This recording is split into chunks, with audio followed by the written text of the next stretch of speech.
Hello my dear friends, welcome back to अतुलनीय academy. आप लोग मेरे चैनल को इतना पसंद कर रहे हैं, इसके लिए आपको बहुत बहुत धन्यवाद। और आप मेरा हौसला भी बढ़ा रहे हैं साथ साथ। और अब आप देखिए, मैं इससे भी अच्छा पढ़ाऊंगा आपको। ठीक है, तो फ्यूचर कॉन्टिन्यूअस का पार्ट 1 आप देख चुके हैं और ये फ्यूचर कॉन्टिन्यूअस का पार्ट 2 है। अगर आपने पिछली वीडियोस नहीं देखी है, अगर आप मेरे चैनल पे नए हैं तो सबसे पहला काम कीजिए, पहले सब्सक्राइब कीजिए चैनल को। उसके बाद आप टेंस के इंट्रोडक्शन वाले पार्ट से लेकर फ्यूचर कॉन्टिन्यूअस के पार्ट 1 तक वीडियोस देख डालिए। उसके बाद फ्यूचर कॉन्टिन्यूअस के पार्ट 2 में आइए। ये फ्यूचर कॉन्टिन्यूअस का पार्ट 2 है, तभी आपको समझ आएगा। नहीं हो सकता है कहीं ना कहीं आपको प्रॉब्लम हो जाए। मैं ये मान के चल रहा हूं कि आप पिछली वीडियोस देख चुके हैं। चलिए, पहचान वही है, रहा होगा, रही होगी, रहे होंगे, जानते हैं आप। बैठा होगा, खड़ा होगा, लेटा होगा, पहने होगा, ठहरा होगा, पीड़ित होगा, सोया होगा। ठीक है, आज हम पढ़ेंगे इंट्रोगेटिव। पिछली वीडियोस में हम क्या सीखे? पिछली वीडियो में अफर्मेटिव और निगेटिव।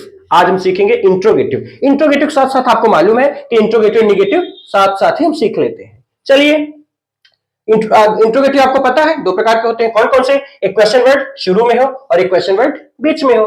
ठीक है, तो जब क्वेश्चन वर्ड शुरू में रहता है तो आपको ये बात मालूम है कि हेल्पिंग वर्ब एकदम स्टार्टिंग में आती है। तो हेल्पिंग वर्ब क्या है फ्यूचर कंटीन्यूअस की? Will be, shall B.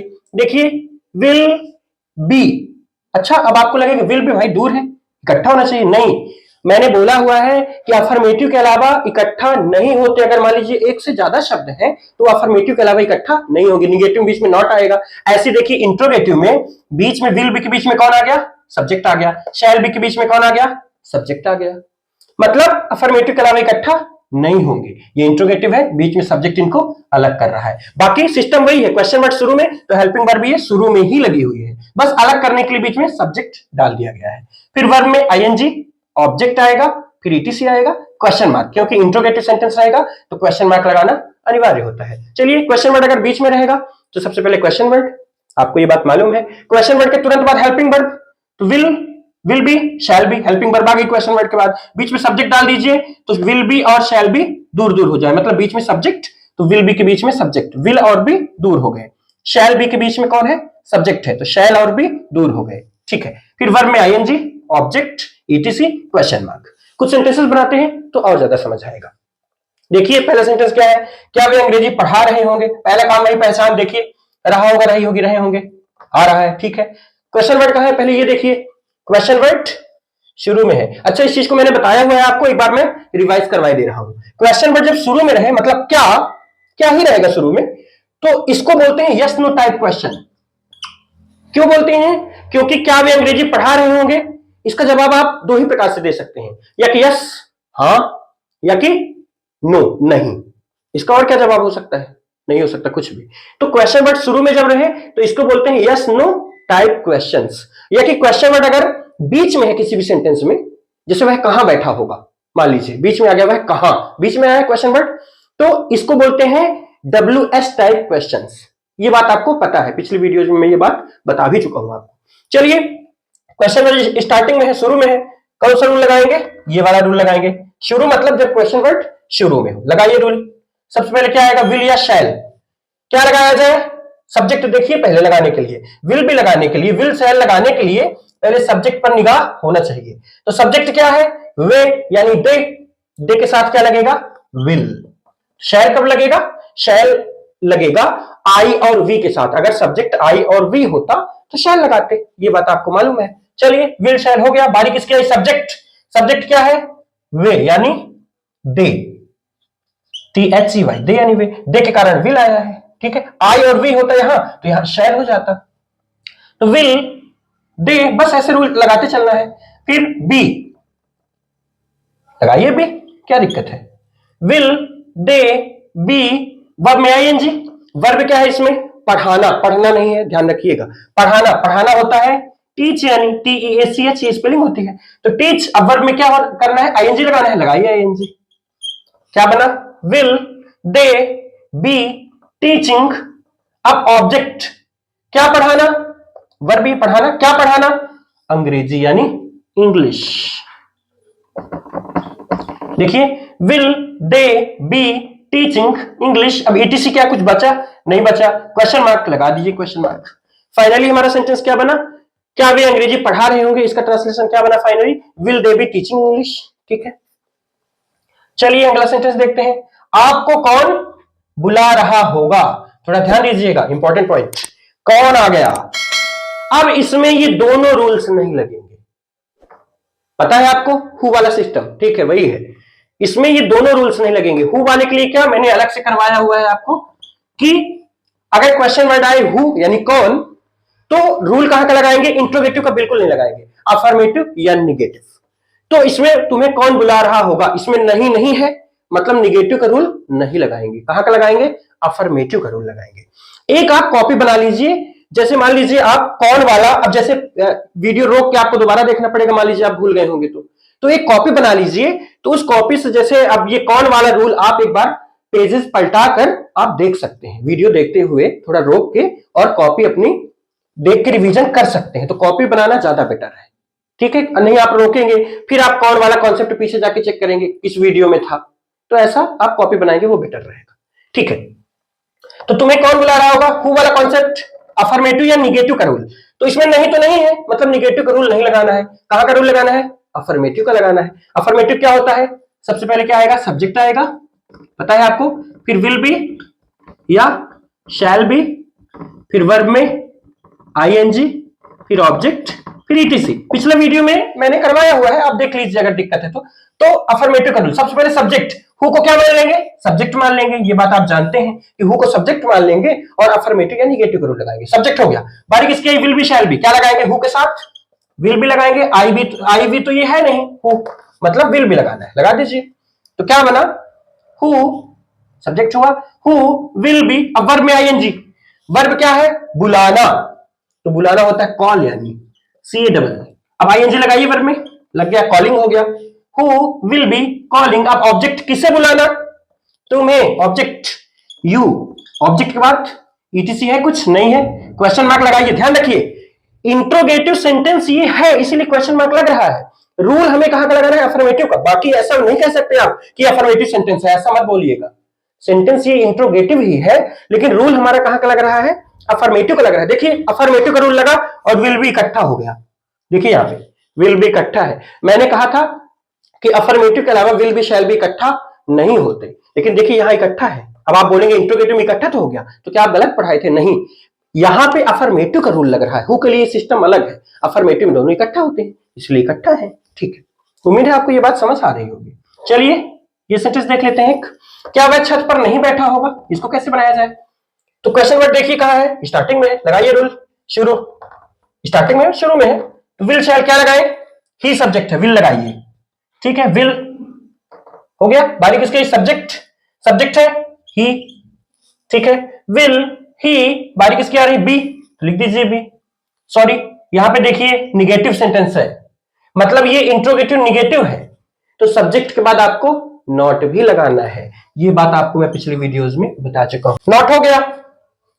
बारी किसकी आ रही? देखिए एक बार और देख लीजिए। विल ही नॉट, अब बी, लिखिए बी। फिर वर्ब में आईएनजी। वर्ब क्या है? बैठना, बैठना होता है सिट, यानी सिट में अब आईएनजी लगाना। देखिए वर्ब में आईएनजी, तो टी डबल करेंगे तब आईएनजी लगाएंगे। ये रूल्स आप सीख चुके हैं, वर्ब में आईएनजी किस प्रकार लगाना है। तो सिटिंग। अब ऑब्जेक्ट, ऑब्जेक्ट इसमें है नहीं, लेकिन ईटीसी क्या बचा? देखिए छत पर, यही ईटीसी है, छत पर। छत पर को इंग्लिश में क्या कहेंगे? ऑन द रूफ, ठीक है? अब मान लीजिए आपको कहीं भी प्रॉब्लम अगर हो रही है तो आप सीधे कमेंट करके मुझे बताइए, या फिर मेरे इंस्टा में डीएम कीजिए। डीएम मतलब डायरेक्ट मैसेज, और मेरी इंस्टा आईडी ये रही। चौथा सेंटेंस है हमारा, डॉक्टर के पास कौन जा रहा होगा? चलिए हु वाला कॉन्सेप्ट जानते हैं आप, कहां का रूल लगाएंगे? अफर्मेटिव लगाएंगे, ठीक है? पहले सब्जेक्ट, सब्जेक्ट यही है हमारा हु। अब सब्जेक्ट के बाद विल बी या शैल बी, लगाइए विल बी, विल बी, क्योंकि आई भी तो ये है नहीं, विल भी लगेगा, ठीक है? फिर वर्ब में आईएनजी। वर्ब क्या है? जाना, जाना होता है गो, यानी आईएनजी लगाइए, गोइंग। अब देखिए यहां पे कहां जाने की बात हो रही है? डॉक्टर के पास। ध्यान रखिएगा, मैंने बोला था आपको कहीं भी आने जाने के लिए टू, ये बात आप सीख चुके हैं। तो गोइंग टू तो पहले लिख दीजिए, कहीं भी आने जाने के लिए टू। लेकिन यहां पे ध्यान दीजिए, बहुत सारे स्टूडेंट्स यहां पे गड़बड़ी कर सकते हैं। कैसे गड़बड़ी? जैसे डॉक्टर के पास, तो उनको लगेगा पास को इंग्लिश में कहेंगे नियर, पर ऐसा नहीं करना है कभी भी, ऐसा ध्यान रखिएगा ये बात। डॉक्टर के पास, मेरे पास, श्याम के पास, किसी के भी पास भी जाना या आना हो तो आप सीधे करिए डॉक्टर के पास, मतलब टू द डॉक्टर, ये डॉक्टर के पास इसका अर्थ निकलेगा। जैसे गो टू द डॉक्टर आप बोल देंगे, मतलब डॉक्टर के पास जाना। कम टू मी मतलब मेरे पास आना, नियर वर नहीं करना है आपको कि कम नियर मी, ऐसा कुछ नहीं, कम टू मी। अच्छा, अगर मान लीजिए ऐसा है श्याम के पास जाना, तो कैसे करेंगे सोचिए आप। हाँ, go to Shyam, the Shyam नहीं, किसी के नाम के पहले द का यूज नहीं किया जाता। तो लेकिन doctor, go to the doctor, तो क्या करेंगे यहां पे, who will be going to the doctor. क्या बना, who will be going to the doctor, और कुछ नहीं बचा, इटीसी। ठीक है, क्वेश्चन मार्क लगाइए क्योंकि सेंटेंस इंट्रोगेटिव ही है हमारा, भले हम अफर्मेटिव का रूल लगा रहे हैं। ठीक है, नेक्स्ट सेंटेंस देखते हैं, क्या है हमारा नेक्स्ट सेंटेंस। तुम रोज क्लास क्यों नहीं अटेंड कर रहे होगे। ठीक है, चलिए क्वेश्चन वर्ड पहले देखिए कहां है, बीच में है। ठीक है, लगाइए रूल, ये तो कौन वाला कॉन्सेप्ट है नहीं, अब तो हम इंट्रोगेटिव में वापस आ गए।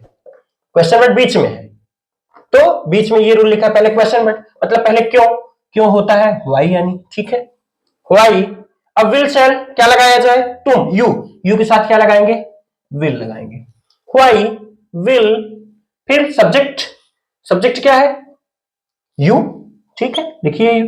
अच्छा देख लीजिए फिर से, इंट्रोगेटिव निगेटिव है, नॉट, सब्जेक्ट के बाद नॉट, मतलब इंट्रोगेटिव निगेटिव में सब्जेक्ट के बाद नॉट भी लगाया जाता है। तो क्या बना एक बार देखिए, व्हाई विल यू, अब नॉट, सब्जेक्ट के बाद नॉट भी हो गया, नॉट, फिर बारी किसकी आ गई, बी, लिख दीजिए बी। फिर वर्ब में आईएनजी, वर्ब क्या है, अटेंड करना, ये वर्ब ही है हमारा, अटेंड करना, इसको इंग्लिश में अटेंड, ये इंग्लिश वर्ड ही है। तो अटेंड, अब वर्ब में आईएनजी लगाना है, लगा दीजिए, अटेंडिंग। अब क्या अटेंड करना, क्लास, ऑब्जेक्ट हो गया।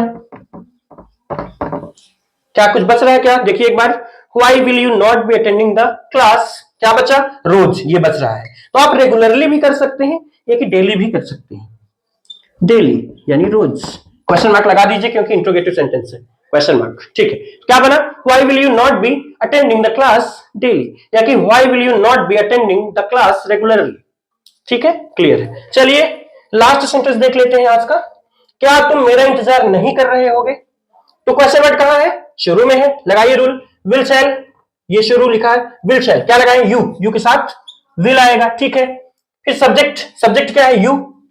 ठीक है, विल यू बी, बस रूल ऐसे लगाते चलना है, विल यू बी। अब वर्ब में आईएनजी, वर्ब क्या है इसमें, एक मिनट सॉरी, देखिए यहां पे नॉट निगेटिव भी है, मतलब सब्जेक्ट के बाद आपको नॉट लगाना है, फिर भी लिखना है। तो will you not B, verb में आईएनजी, वर्ब क्या है, इंतजार करना, इंतजार करना होता है वेट, यानी आईएनजी लगा दीजिए। क्या बना, will you not be waiting. अब वही बात, किसी का भी इंतजार करना हो तो वेट फॉर, ये बात आपको पता है, तो फॉर लगाइए। अब किसका इंतजार करने की बात है, मेरा, वेटिंग फॉर मी, माई मत करिएगा, ऑब्जेक्टिव केस लगाना है, प्रीपोजिशन के बाद हमेशा ऑब्जेक्टिव केस। फाइनली हमारा सेंटेंस क्या बन गया, will you not be waiting for me, क्या तुम मेरा इंतजार नहीं कर रहे होगे। क्लियर है, उम्मीद है आपको ये वीडियो पसंद आई होगी। अगर वीडियो पसंद आई है तो लाइक करना ना भूलिए, क्योंकि एक लाइक आपका मेरे लिए बहुत मायने रखता है। और चैनल को सब्सक्राइब कीजिए और आप भी देश हित में अपना योगदान दीजिए और समाज सेवा की ओर कदम बढ़ाइए। चलिए थैंक यू, मिलते हैं नेक्स्ट वीडियो में प्रेजेंट परफेक्ट टेंस के साथ। थोड़ा सा ध्यान रखना है, एक चीज मैं आपको यहां बताना चाहूंगा कि अगला टेंस जो आने वाला है, ध्यान रखिएगा, इंपॉर्टेंट पॉइंट मुझे अभी याद आया बताने को, कि अगला टेंस हमारा प्रेजेंट परफेक्ट रहेगा। अब चाहे वो प्रेजेंट परफेक्ट हो, चाहे वो पास्ट परफेक्ट हो, चाहे वो फ्यूचर परफेक्ट हो, तीनों परफेक्ट टेंस में वर्ब का थर्ड फॉर्म यूज होगा। अब आपसे अगर वर्ब का थर्ड फॉर्म ना याद होगा तो आप सेंटेंसेस नहीं बना पाएंगे अगले टेंस में। इसलिए जल्दी से आप क्या करिए कि वर्ब के फॉर्म वाला एक वीडियो मैंने बनाया हुआ है, उस वीडियो को आप देख लीजिए, या कि वो वर्ब्स आप नोट कर लीजिए और उसको याद कर लीजिए। सिर्फ देखने बस से काम नहीं चलेगा, आपको वो वर्ब्स याद भी तो होने चाहिए, तब तो आप लगाएंगे वर्ब का थर्ड फॉर्म। ठीक है, तो थर्ड फॉर्म जरूर कंप्लीट रखिए, तभी नेक्स्ट वीडियो आपको समझ में आएगा, नहीं हो सकता है कहीं ना कहीं आपको प्रॉब्लम हो। चलिए तब तक के लिए थैंक यू, बाय।